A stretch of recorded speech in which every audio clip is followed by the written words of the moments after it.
White হাউসে দ্বিতীয় মেয়াদে ফিরেছিলেন দাপুটে জনপ্রিয়তা আর আমেরিকা ফার্স্ট স্লোগান নিয়ে, কিন্তু মেয়াদের মাঝপথেই যেন উল্টো স্রোত। তরতর করে ধস নামছে ডোনাল্ড ট্রাম্পের জনপ্রিয়তায়। মাত্র 33% মার্কিন নাগরিক এখন ট্রাম্পের পারফরমেন্সে সন্তোষ। বিপরীতে 64% মার্কিন নাগরিক সরাসরি বলেছেন ট্রাম্পের কাজকর্মে তারা সন্তোষ নন। প্রেসিডেন্ট হিসেবে দ্বিতীয় মেয়াদে এটাই ট্রাম্পের সর্বনিম্ন অনুমোদন। সবচেয়ে বড় চাপ আসছে দুইটি জায়গা থেকে, যুদ্ধ আর অর্থনীতি। ইরান যুদ্ধ যত দীর্ঘ হচ্ছে ততই বাড়ছে মার্কিন নাগরিকদের উদ্বেগ।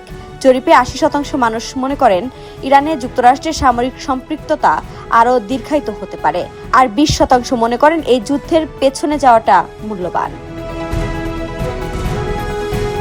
এর সঙ্গে যোগ হয়েছে জ্বালানি ও জীবনযাত্রার ব্যয়ের চাপ।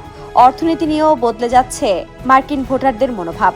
সবচেয়ে গুরুত্বপূর্ণ পরিবর্তন, প্রায় এক দশকের মধ্যে প্রথমবার অর্থনীতি সামলানোর ক্ষেত্রে রিপাবলিকানদের চেয়ে ডেমোক্রেটদের উপর বেশি আস্থা দেখাচ্ছেন মার্কিন ভোটাররা। আর এখানেই সামনে আসছে মধ্যবর্তী নির্বাচনের বড় প্রশ্ন। ট্রাম্প নিজে 2026 সালের ব্যালটে প্রেসিডেন্ট পদে থাকছেন না, কিন্তু তার নীতি, তার জনপ্রিয়তা এবং তার নেতৃত্ব সবকিছুর উপরই ভোটাররা অনেকটা গণভোটের মতো রায় দিতে পারেন।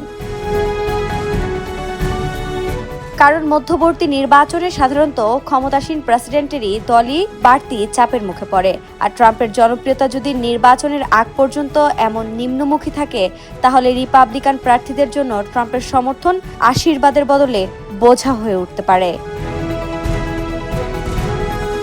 বিশেষ করে যেসব আসনে লড়াই হাড্ডাহাড্ডি, সেখানে কয়েক হাজার ভোটের ব্যবধানও নিয়ন্ত্রণ বদলে দিতে পারে। ইতোমধ্যে ডেমোক্রেটদের মধ্যে ভোটার উদ্দীপনার কিছু লক্ষণ দেখা যাচ্ছে। কয়েকটি অঙ্গরাজ্যে তাদের প্রাইমারি নির্বাচনে ভোটার উপস্থিতিও বেড়েছে। তবে এখানেই গল্পের আরেকটি দিক আছে। ট্রাম্পের জনপ্রিয়তা কমলেই যে রিপাবলিকানরা নিশ্চিতভাবে কংগ্রেস হারাবে এমন নয়। কারণ যুক্তরাষ্ট্রের নির্বাচনে আসনভিত্তিক লড়াই, প্রার্থীর ব্যক্তিগত জনপ্রিয়তা, স্থানীয় ইস্যু এবং ভোটার উপস্থিতি সবকিছুই ফল নির্ধারণ করে।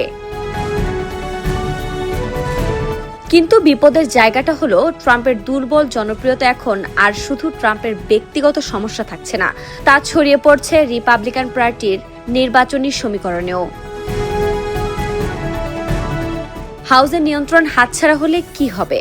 ট্রাম্পের আইন প্রণয়ন এজেন্ডা বড় বাধার মুখে পড়বে, আর সিনেটেও যদি রিপাবলিকানরা আসন হারায়, তাহলে দ্বিতীয় মেয়াদের বাকি সময়টা ট্রাম্পের রাজনৈতিক ক্ষমতা অনেকটাই সংকুচিত হতে পারে। এ অবস্থায় বিশ্লেষকরা বলছেন, ট্রাম্পের সামনে এখন সবচেয়ে বড় চ্যালেঞ্জ শুধু জনপ্রিয়তা ফেরানো নয়, নিজের প্রতি তৈরি হওয়া অসন্তোষ যেন রিপাবলিকান পার্টির বিরুদ্ধে ভোটে পরিণত না হয় সেটি নিশ্চিত করা।